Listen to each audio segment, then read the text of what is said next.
Hi there, I'm Rick Bushell, and welcome to another edition of Invincible Painting Basics. If you're a do-it-yourselfer, a newbie, or even someone with no experience in painting at all, then this channel is for you.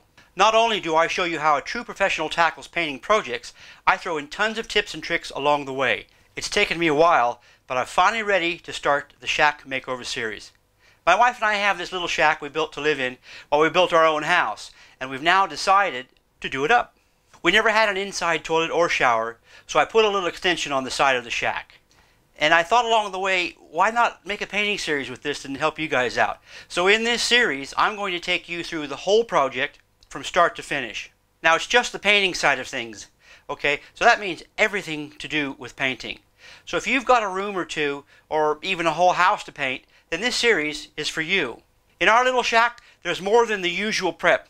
There's a whole lot more. It's not just throwing some paint on the ceiling and the walls and voila. Now this is good news for you guys, in as much as there's bound to be something of interest to you, if not several things. For example, I've got some very severe holes to patch, along with the easy ones of course. There are ceilings to paint, and they have stains that need to be treated before painting, or it's just going to bleed through. There's some staining to do, and undercoating, and clear finishing, polyurethaning, that's what that means. I even have one door that will be stained on one side, and enamel painted on the other side.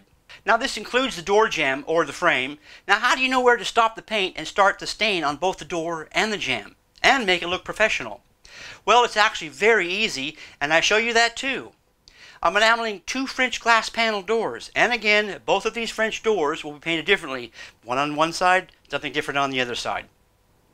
And I even have one flat door to paint. I'll let you in on a little information here. Most of the materials in this shack of ours is secondhand or has come off the jobs of other things I've done, or from auctions. That's the reason there's so many different things to paint. I used what I had. Okay, now there's also skirting that needs to be painted, and it runs along the tile floor. I show you how to paint that and keep the paint off the tiles. There's even a little tiny edge on that tile that needs to be painted. I show you how to paint that and get a perfectly straight line with no paint over the tile. So you see, I think there's something here for everyone. So let's have a walk through and have a look, and as we go, you'll recognize several, if not many, of the same issues I have. And with all the issues at hand that I'm about to show you, I will go into much greater detail as the series progresses. And I'll have links that you can go to if you feel you may need more information. Now let's go have a look at the shack. Okay, we're in my little Taj Mahal. We'll start right here at the front door. As you can see, this is one of the glass panel doors I was talking about. It's been cut down to size to fit here, so both sides is raw. There's old paint. It's all water-based paint. Here we're going to be painting that with oil base. And the outside, which used to be the exterior part, obviously the door it came from was blue. There was a bit of rot at the bottom. I've had to fix it with this little bit of timber. So it all has to be painted so it looks nice. All that hardware will come off. As you can see, the big major holes I've got to patch. So that's another thing we're going to be doing.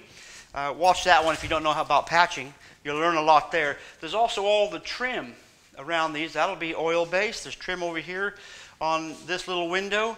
Obviously there's all the walls, and there's all kinds of bad marks and places where we've got little things we've got to patch. Obviously the ceiling, and it's got lots and lots of spots where we've killed probably 13 million mosquitoes over the 2 years that we lived here. So the rest of these walls have to be painted. We're going to paint it much lighter so that it brings a lot of light in here. The TV comes off the wall. We'll move further back into the bathroom, and I'll show you what we're going to do in there. Now this is one of the doors. I've had to actually add a strip on there because it wasn't big enough. I made this hole a little bit too big. But anyway, this gets stained.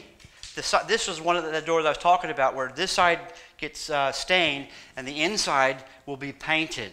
Okay, and there's a reason for that, and you'll see right now. Now this is the reason why. It obviously got rained on, or some kind of water, and it's made a massive stain. Now I could go through all the bother of bleaching all this and getting it out, but like I said, it's only in my shack, so I'm not going to worry about it. And for those of you that got something like this and is going to paint, this is going to be a really neat trick for you. Okay, and it comes all the way up here. It's not quite as bad, but the whole thing is actually stained. There's even mold and mildew growing on it. So, but it'll come up really nice. Okay, from experience I know that. The frame is going to be stained. We're gonna paint all this. I still got a little bit of work to do on all the finishing stuff. Okay, this is going to be stained. This is that flat door I was talking to you about. And there again, I found this door, believe it or not. It's going to be painted for obvious reasons. You can't stain that. And then we're just going to finish off with the paint. Also, at another window that gets stained. The bottom here where we've got the skirting, that's also going to be stained. Now that's going to be a really tricky one, and when we go to do that, I'll show you exactly how I accomplish that and keep it off the tiles. You can now see that I've got my work cut out, and I'm pretty sure you guys do too.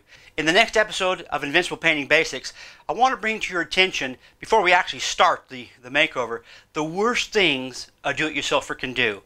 And there's a lot of them. And most of you do them, along with a lot of professional painters. On the plus side, most are super easy to avoid. It's simply a matter of bringing them to your attention. I can almost guarantee that by merely mentioning these bad habits, you will improve your painting by 100% overnight. You heard that right, 100% overnight. Now make sure you see this one. If you're not subscribed already, then subscribe now so you don't miss this and all the other great videos to come in this makeover. And for those of you who have questions, Invincible Painting Basics has its own Facebook page, so visit me there and ask away, by all means. Just click on the Facebook icon on my YouTube channel. I'll be only too happy to respond if time permits. There's plenty of more to come, guys. This is Invincible Painting Basics. So long for now. Hope to see you here next time.